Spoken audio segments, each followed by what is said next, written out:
Hello, c'est Snow pour un nouveau podcast. Alors aujourd'hui on se retrouve pour parler du mode Terre-Feu en première partie et du mode Eau en deuxième partie pour la classe Pandawa. Mais aujourd'hui on peut adapter ça à d'autres classes. Donc nous partons sur le mode Terre-Feu avec des nouveaux trophées et une base de double item gain, chapeau et ceinture. Le voile d'encre, le classique pour les résistances, les daguerris pour le Rox et la double invocation ainsi que le PO, l'anneau pilostère pour le double PO aussi, la bague Lurson puisque c'est Terre-Feu, les bottes cycloïdes Terre-Feu avec une ligne de 10% air qui nous permet d'augmenter un petit peu cette ligne qui était faible, et une émette Paul Wetnose pour obtenir le 6ème PM sans dinde. Du côté des Dofus et des trophées, nous avons donc un ocre, un turquoise, un pourpre, un dolmanax, et au niveau des trophées nous avons un vigoureux majeur ainsi qu'un remueur. Au niveau des trophées des Dofus, ce qu'on peut modifier, c'est le Dofus turquoise qui ne donne que 10% actuellement, qui nous donne donc un total de 32%.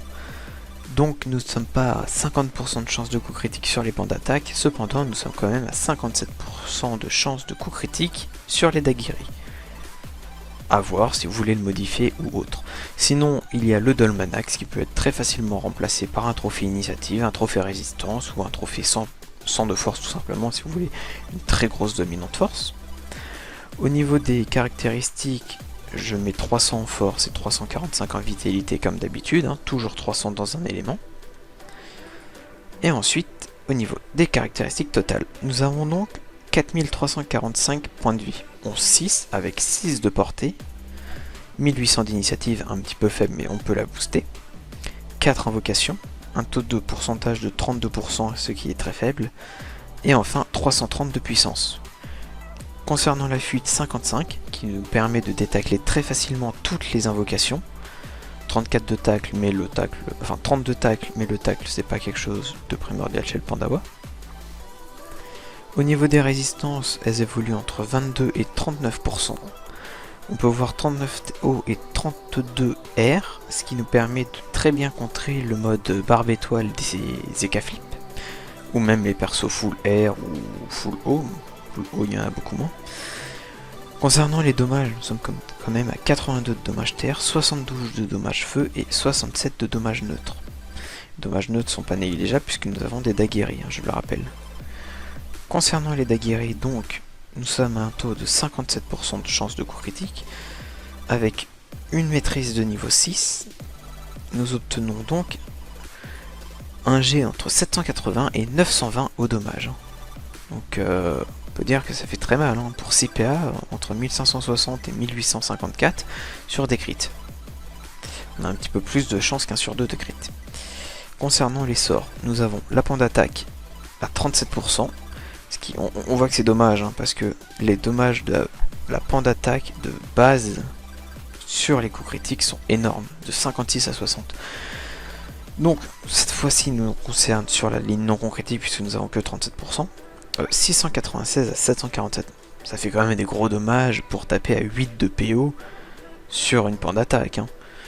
Concernant la flasque explosive, nous sommes de 405 à 444, avec une très grande portée également. Ensuite nous avons les autres sorts un peu moins utilisés, le vertige à 48 à 80. Ensuite nous avons les autres sorts un petit peu moins utilisés, donc le vertige à 98 de dommages, le point enflammé qui évolue entre 287 et 336, et enfin la gueule de bois entre 366 et 414. Des dommages assez raisonnables. Nous allons donc passer à la pratique, sur un petit putsch, voir ce que ça donne. Pour voir que j'ai donc respecté le stuff. Alors, qu'est-ce que cela nous donne? Sur des pans d'attaque. Bon, vous voyez, à 37%, première pan d'attaque. Bon, là, nous sommes 1 sur 5, parce que c'est officiel. Mais sinon, ça reprend 37%. Nous sommes donc à 857. Donc les dommages évoluent entre 876 et 770. Donc de gros dommages en perspective, avec une flasque qui évolue entre 389 et 535 pour 2 PA. Nous allons refaire une petite flasque. La flamiche qui évolue entre 143 et 232. Donc quand même des assez grosses flamiches. Concernant le CAC, avec une petite maîtrise, nous sommes à 504 jusqu'à 899. Donc un combo qu'on peut faire, c'est le double CAC et une petite pointe d'attaque. Et derrière, on peut faire une petite pickle si besoin. Concernant les autres dommages, la gueule de bois qui tape du 353 à 482. Donc pas négligeable. Hein. Le point enflammé qui tape un petit peu moins fort, de 275 à 393, mais très utilisable en fonction des résistances de l'ennemi. Ensuite la flamiche, nous l'avons déjà vu. Le petit foudroiement, entre 281 et 396. Donc c'est normal que les sorts feu tapent moins, hein. Nous sommes statés sur une base de terre, on a plus de force de base. Hein. Bon, le soin de la cahuète est un peu négligeable. Et nous avons fait le tour de tous les sorts. Le vertige ne peut pas être montré en push, malheureusement. Et on se retrouve donc en deuxième partie avec un mode haut.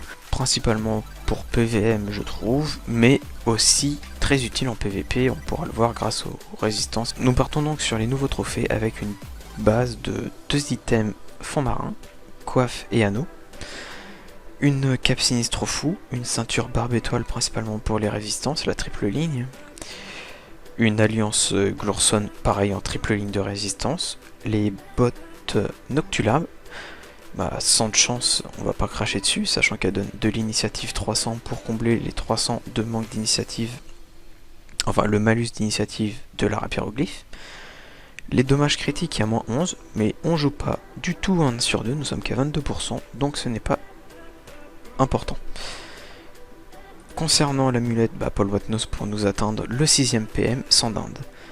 Au niveau des Dofus et des turquoises, nous avons donc un ocre et un pourpre. Concernant les trophées, nous avons un chanceux majeur qui donne 100 de chance, un remueur et un joueur majeur. Ce qui nous donne un total de 4200 de vitalité, 11-6 en 4 de PO, avec 2000 d'initiative, sachant que nous avons une rapyroglyphe, je le rappelle. Au niveau de la chance, nous avons 1140 ainsi que 200 de puissance. Donc c'est quand même un stuff qui envoie du rox au niveau de l'élément eau. Les dommages eau sont à 97.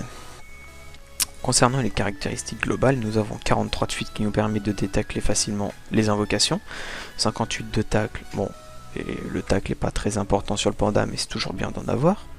Les esquives PM 68 grâce à la panoplie fond marin, très bonne esquive PM sans trophée, et 43 au niveau de l'esquive PA, un petit peu plus faible, mais c'est dans la moyenne. Concernant les résistances, elles évoluent entre 20% eau et 44% terre, qui est le max, pour voir que c'est un stuff qui permet aussi bien de tanker que de taper. Les dommages au CAC avec une maîtrise, nous n'allons pas regarder les dommages co-critiques puisque nous avons qu'un taux à 27%. On peut voir que les dommages évoluent entre 820 et 1011. Nous pouvons donc atteindre les 1000 de dommages sans crit, avec une rapière.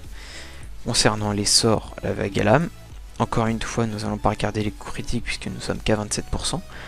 Ils évoluent entre 687 et 713. Enfin, l'éthilo, qui est le deuxième sort haut du Pandawa, évolue entre 413 et 471 de dommages. Nous allons donc passer à la théorie avec un putsch pour voir les dommages. On peut voir que j'ai laissé une place trophée, qu'on peut compléter par un turquoise ou autre. Nous allons donc voir les dommages de la vague à lame. Bon, vous voyez, première vague à lame, coup critique aussi. Elle a 27%. Donc même sans turquoise, on peut crit. Hein. Double coup critique à 27%. Crit très facilement. Nous allons voir les éthylos, ce que ça donne. Un crit à l'éthylo, sachant que je suis qu'à 37%. Le jeu me troll. J'aimerais bien voir les dommages sans crit. Voilà, 406. Le deuxième éthylo à 434. Et 466. Nous allons revoir les vagues à lame sans crit, ce que ça donne. 689 et 689. Donc les dommages de la vague à lame sont très fixes. Concernant la rapyroglyphe, nous nous avons des dommages à 991 encore avec un coup critique, sachant que le taux doit être de 27% aussi. Voilà, taux à 27% et on crit quand même. Et enfin, une vague à lame à 689. Donc si on reprend un coup de cac sans crit, j'aimerais bien avoir, donc 1025 avec un crit à 875 avec pas de crit.